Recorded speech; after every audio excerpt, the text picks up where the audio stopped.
Recovered rates allow us to cut through all the noise. So we've looked at write-ons and write-offs, and we looked at how the WIP equation has our write-ons and write-offs in it, and how we can look at them from a team perspective. But I want to now touch on recovered rates, because these are very powerful and a metric that high-performance firms use all the time. So recovered rates are revenue divided by billable time. Now, revenue is calculated by the time added from our WIP equation plus our net write-ups.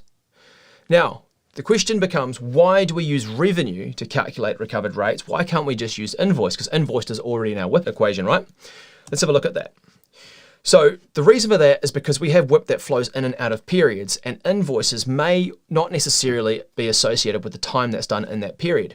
So let's say in April 2026, we did our $600 of time, but we invoiced $10,000. That was a deposit that we raised. So now we have closing WIP of $9,400. So if we were trying to recognize a recovered rate for this period here, if we take the $10,000 and divide it by the 3 hours that Ted had done, we're going to find that we have a $3,300 rate here, and that's not useful to us.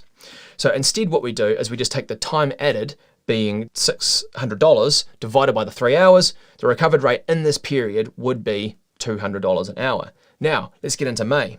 So let's say we got our opening WIP here, $9,400. We have $11,000 of time added.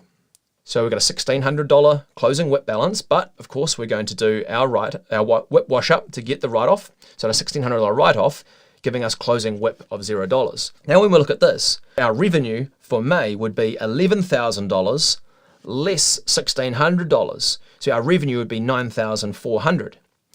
Now, if we take the $600 of revenue we've recognized in April, and then we add the May revenue, which is $9,400, we arrive back at $10,000. So revenue always reconciles back to what was invoiced.